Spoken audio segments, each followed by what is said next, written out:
30 मई है। देखिए हसन मानी साहब, सैयद हसन मानी साहब 18 अप्रैल को उनका इंतकाल सुबह सुबह हो गया था। उनके लड़के जो अमेरिका में पढ़ते थे, 2 लड़के 4 बेटी थी उनको, ये लड़के बहुत मानते थे। जब भी मानी साहब से मेरी बात होती थी, सैयद हसन साहब से, तो हमेशा इनकी चर्चा होती थी। ये अमेरिका से आए हैं क्योंकि लॉकडाउन था उस समय, उनके ये आज नहीं आ पाए, लेकिन मैं इनसे बात करता हूँ और पूरा परिचय लेता हूँ। उनके छोटे वाले पुत्र हैं, मैं इनसे पूरा परिचय लेता हूँ। क्या नाम हो गया आपका? हुसैन शाह। हुसैन जी, पिताजी का तो इंतकाल हो गया, कब मुलाकात हुई थी आपकी बार? मेरी लास्ट मुलाकात जो हुई थी वो 2 साल पहले हुई थी, जहाँ उस वक्त मेरी शादी के सिलसिले में मैं यहाँ इंडिया का दौर करने के लिए आया हुआ था।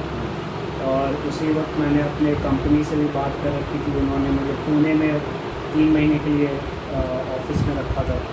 मैंने अपने अब्बा से रिक्वेस्ट की थी कि मेरी शादी की जो सेरेमनी है वो सारी चीज़ निकाह आप पढ़ाएँ। अल्हम्दुलिल्लाह अब्बा गए, सारा निकाह वगैरह पढ़ाया। फिर मैं चला गया पुणे के 2-3 हफ्ते के बाद जो है अब्बा की एक सर्जरी हुई थी, और वो सर्जरी डिले करा रही थी मेरी शादी के लिए। तो वो लास्ट टाइम था, मैं फ़्लाइट लेके गया था पारिस, अब्बा से मुलाकात हुई। अब्बा तो हॉस्पिटल बेड में थे, तो वो लास्ट टाइम मैंने अब्बा को देखा था। फिर उसके बाद मैं वापस चला गया ऑस्ट्रेलिया काम करने। 2 साल और कुछ महीने अब्बा की तबीयत यहाँ ख़राब हुई। मैंने अब्बा से बात किया, हम लोग को थोड़ा सा दिल घबरा रहा था अकेले रहने पे। तो अब्बा से मैंने बोला कि अब्बा हम लोग आ जाते हैं आपको देखने के लिए। तो अब्बा ने बोला नहीं बेटा, मेरी तबीयत बिल्कुल ठीक है, तुम लोग जो हो बकरीद में आना इंशाअल्लाह, खुशी खुशी के मौके में। और फिर ये 18 तारीख को रात के 1 बजे आया हुआ। तो मुझे जो पहली फ़्लाइट मिली वो मैंने पहली फ़्लाइट पकड़ी, 16 घंटे की फ़्लाइट। फिर दिल्ली से पटना से भागलपुर आते आते 3 दिन लग गए मुझे। तो 3 दिन के बाद मैं यहाँ पहुँचा। खैर मेरे अब्बा बहुत ही एक कहते हैं ना, मतलब उनको इनविटेशन आई हुई थी किंग ऑफ सऊदी से, पर्सनल इनविटेशन थी कि आप हमारे साथ हज करें। उनको वर्ल्ड पीस ऑर्गेनाइजेशन में जो कज़ाकिस्तान में 3 बार होता है, उसमें हर रिलीजियस हेड, इंडिया के रिलीजियस हेड, उनमें से वो मुस्लिम्स ऑफ इंडिया को रिप्रेजेंट करने जाया करते थे। लेकिन उनके लिबास को आप देखिए, एकदम सिंपल, जो बोलते हैं ना सिंप्लिसिटी एट इट्स बेस्ट। यहाँ तक कि जब वो दुबई भी गए हुए थे, दुबई में भी उनका दौर हुआ, प्रिंस दुबई से मिले थे। तो प्रिंस के दुबई ने ख़ास कई सारे उलमा वगैरह खड़े हुए थे, उनसे मिलने के लिए गए हुए थे, इस्लामिक दौरा था। तो उन्होंने अब्बा को बुलाया कि ये शख्स कौन है। तो उनके बारे में पूछा गया, उनकी सारी हिस्ट्री देखी गई। तो उन्होंने कहा सब उलमाओं में सबसे सिंपल आदमी ये है। और लेकिन जब उनके बारे में आप देखिएगा, आप माशाल्लाह कई सारी वीडियो वगैरह आप लोगों को जानते होंगे, काफ़ी ऊंचे पहुंच वाले अब्बा थे। लेकिन सिंपलिसिटी इतनी अच्छी, इससे अच्छा इंसान मैंने कभी नहीं देखा। उन्होंने, जैसे मेरे भाई ने दीनी तालीम हासिल की, उन्होंने कभी मुझ पर कोई फोर्स नहीं किया कि बेटा आपको ये दीनी तालीम लेना है। उन्होंने कहा जो आपको माने वो आप पढ़िए। अरे क्या पढ़ाई किया? मैंने इंजीनियरिंग की है। पूरा नाम क्या लिखते हैं? मेरा पूरा नाम, ऐसे तो जो अब्बा ने मेरा नाम दिया वो सैयद शाह मोहम्मद नूर शरफुद्दीन उर्फ हुसैन, लेकिन जो ऑफिशियल नाम है वो हुसैन शाह। तो हुसैन साहब कैसा लग रहा है? पिता ने तो काफ़ी गरीब लोगों को मदद की, सभी समुदाय के लोगों को मदद मिली है आपकी फैमिली से। कैसा महसूस कर रहे हैं? छोटे बेटे हैं, आपकी चर्चा हमेशा करते थे, कैसा लगा आपको पिता के इंतकाल करने के बाद? क्या दुख? आप ये देखिए कि आज जब अब्बा हमारे साथ नहीं है, फिर भी जो है जब मैं यहाँ पहुँचा, हम लोग 1 महीने से मैं अपनी माँ का इलाज करवा रहा था, बहनों का इलाज करवा रहा था। हम लोग 1 महीने के बाद हॉस्पिटल का चक्कर काट गया। तो सारा इंतज़ाम अब्बा ने इतना अच्छा रखा था। रोज़ाना 100 लोगों को खाना बटेगा, रोज़ाना बिला नागा। फिर उसके बाद हर साल जो है कंबल बांटा जाता है जाड़ों में, और रमज़ान में कम से कम 500 लोगों का खाना जो है रोज़ाना अफ्तार रमज़ान में होता है। तो अब्बा माशाल्लाह ये सारी चीज़ें, चैरिटी डोनेशन बहुत ज़्यादा उसमें। बड़े भाई की तबीयत अचानक खराब हो गई और मौत के मुंह से वापस आए, बहुत उनकी तबीयत अचानक गड़बड़ा गई थी। परिवार की एक बड़ी जिम्मेदारी, एक मजबूत पिलर था। हसन मानी साहब की जगह तो कोई ले नहीं पाएगा मुझे लगता है, लेकिन क्या आपका बड़ा महत्वपूर्ण रोल है आपको अमेरिका में, क्या भागलपुर में अपना महत्वपूर्ण क्षण दीजिएगा अब्बा की जगह पर? मेरे ख्याल से देखिए, ये जो हम लोग का सिलसिला चला आ रहा है वो आज से नहीं, हसन मियाँ जो 15th जनरेशन, अब्बा 14 सज्जादा नशीन थे, तो सारी जिम्मेदारी तो हसन मियाँ की डेफिनेटली मेरे बड़े भाई की है और 15 जनरेशन से चला आ रहा है।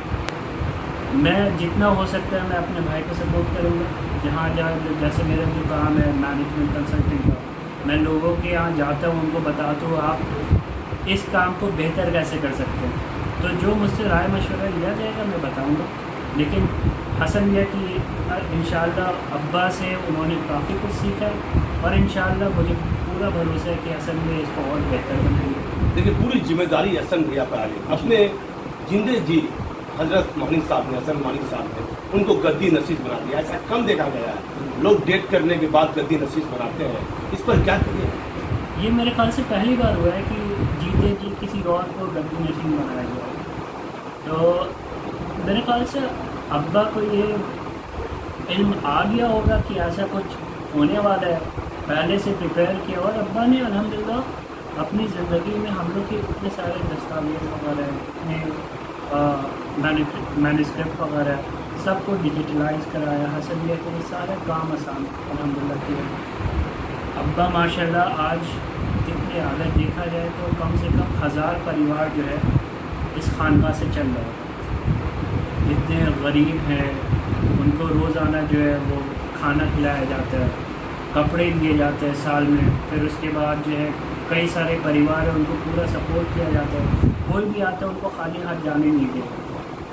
तो इंशाल्लाह वही निज़ाम रहेगा और भैया को पूरा भरोसा है इंशाल्लाह वो अब्बा ही के जो फाउंडेशन उन्होंने क्रिएट किया है उस पर वो बरकरार रहेंगे इंशाल्लाह। देखिए इनके बड़े भाई को गद्दी नसीब मानी साहब ने अपने जिंदे जी कर दिया था, लेकिन ये अमेरिका से पढ़ाई करके आए हैं और इन परिवार के लिए बहुत महत्वपूर्ण दुख भरा ये क्षण था कि मानी साहब हमारे बीच नहीं रहे।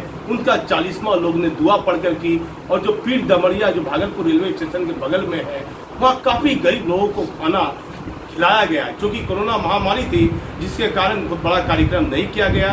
इनके परिवार के द्वारा दुआ की गई। मैं पूछूँ आपके साथ कुछ ऐसा क्षण जो अब्बू के साथ आपको शेयर हुआ हो, जो आप काफ़ी याद करेंगे वैसे क्षण को कुछ शेयर करना चाहेंगे भागलपुर लोगों के बीच? ऐसे तो बहुत सारे वाक़यात हैं जो कि अब्बा ने मेरे साथ, मैं तो बहुत कहा जाए देखा जाए तो मैंने बहुत कम टाइम अब्बा के साथ स्पेंड किया। 16 साल की उम्र में मैं चला गया था मलेशिया, फिर साल में एक बार आना होता था। नहीं कुछ ऐसे महत्वपूर्ण क्षण मुझे जब मैं यहाँ पर था 10th का एग्ज़ाम मुझे दे रहा था। तो किस स्कूल में पढ़ाई करते हैं? Saint Joseph. Saint Joseph ji. तो अब्बा मुझे हिस्ट्री पढ़ाया करते थे और मुझे हिस्ट्री पढ़ने का बिल्कुल शौक नहीं था। हाँ। तो इतिहास वगैरह बिल्कुल शौक नहीं। तो अब्बा बोलते थे बेटा तुम बस मेरे सामने बैठ जाओ, और वो अब्बा मेरे साथ 6-6, 7-7 घंटा एग्ज़ाम से पहले, जो 1 महीना होता है उसमें 6-6, 7-7 घंटा हर हफ्ते बैठते थे और वो रीड करते थे और मैं खाली सुनता था। वो बोलते थे बेटा जो सवाल है वो तुम मुझसे पूछो, मैं तुमको बताऊंगा। और ये हिस्ट्री पूरा उन्होंने पढ़ाया। अल्हम्दुलिल्लाह मेरा जो रिज़ल्ट आया था मैट्रिक का 86% आया था। वो सब अब्बा की वजह से। अब्बा में सारी चीज़, मुझे मैथ्स भी पढ़ाया करते थे, कंप्यूटर पढ़ाते थे, मुझे ट्यूशन वगैरह जो है कभी ज़रूरत नहीं पड़ी। अब्बा मैथ्स, कंप्यूटर, हिस्ट्री ये 3 सब्जेक्ट मुझे पढ़ाया करते थे। फिर उसके बाद हाँ केमिस्ट्री और फिज़िक्स के लिए जो वो दोस्तों वगैरह से हम लोग साथ में मिलकर पढ़ते थे। लेकिन अब्बा ने अल्हम्दुलिल्लाह कभी किसी चीज़ के लिए फोर्स नहीं। हाँ जब 12th मैंने दिया तो मेरे पास ऑप्शन था कि अब मुझे आगे क्या करना है। तो आम बच्चों के तरह मुझे भी नहीं पता था कि भाई आगे चल के मुझे करना है क्या। तो अब्बा ने एक नसीहत दी थी कि बेटा आपकी ज़िंदगी है, आपको क्या करना है। अगर नहीं समझ में आ रहा आप देखिए आप किसमें बेहतर हैं, क्योंकि आप जो भी आज पढ़ाई कीजिएगा आज से 4-6 साल, वहीं आपको काम ज़िंदगी भर करना है। तो वो करिएगा जिसमें आपको मज़ा आए, ताकि काम काम नहीं लगे, वो खेल लगे। तो मेरा इंटरेस्ट था कंप्यूटर पे, तो अब्बा ने पूरा सपोर्ट किया, नहीं आप कंप्यूटर साइंस के लिए मुझे भेजा, उन्होंने अच्छे से अच्छे यूनिवर्सिटी में भेजा मलेशिया। फिर उसके बाद मैंने बोला कि अब मुझे मास्टर्स करना है, उसके लिए भी फुल सपोर्ट दिया। फिर हमने उनसे रिक्वेस्ट की कि मुझे ऑस्ट्रेलिया जाना है, वहाँ पढ़ना है, तो उन्होंने बेस्ट यूनिवर्सिटी में मेरा नाम लिखवाया, अल्हम्दुलिल्लाह one of the best universities in the world. उससे मैंने अपना मास्टर्स कंप्लीट किया कंप्यूटर साइंस में।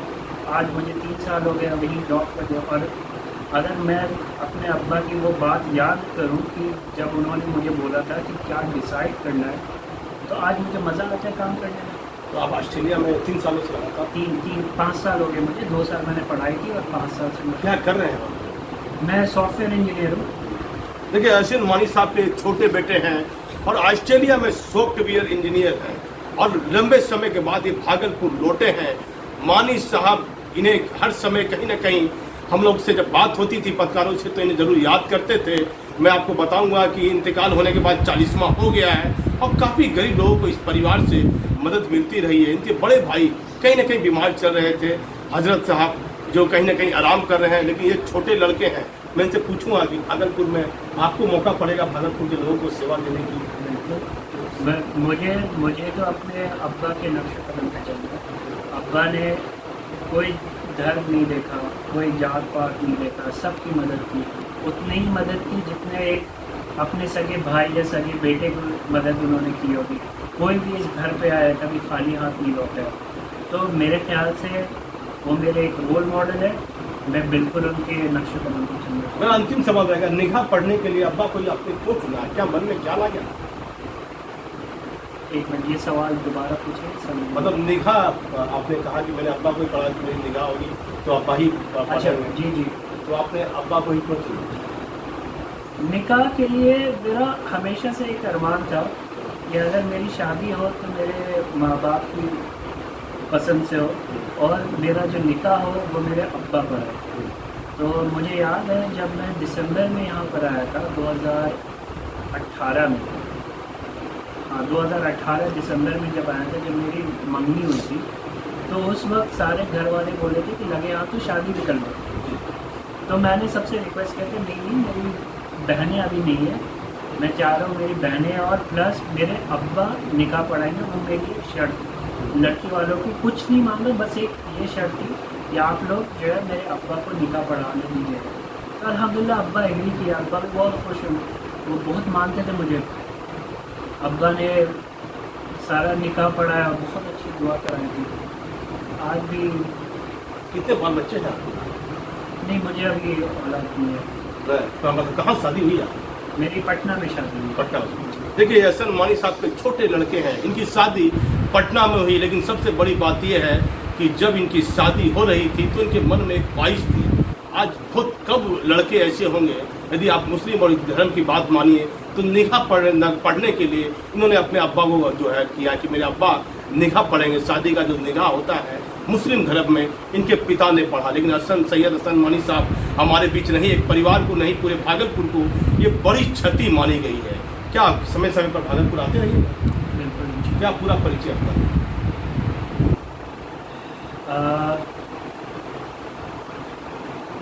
हुसैन शाह हुआ, मैं सैयद शाह हसन मानी जो 14th सज्जादा नशीन थे, उनके सबसे छोटे बेटे हैं। मेरी पैदाइश 10 जनवरी को ही। सारी पढ़ाई स्कूल वगैरह जो है, स्कूलिंग मेरी सेंट जोसेफ नागनगर से। फिर उसके बाद मैंने अपना बैचलर्स ऑफ कंप्यूटर साइंस जो है वो मलेशिया से किया। फिर मास्टर्स मैंने ऑस्ट्रेलियन यूनिवर्सिटी से किया, और आज मैं एज सॉफ्टवेयर इंजीनियर काम करता हूँ। देखिए, अहसन मानी साहब के छोटे बेटे थे, और 40वां पूरा होने के बाद चूँकि बड़े भाई की कहीं ना कहीं हजरत साहब की तबीयत ठीक नहीं थी, इसलिए मैंने इनसे पूछा कि क्या स्थिति पूरे परिवार की रही। कहीं ना कहीं अहसन मानी साहब की कमी आज भी इस परिवार को खल रही है। मैं भागलपुर से दीपक नौर।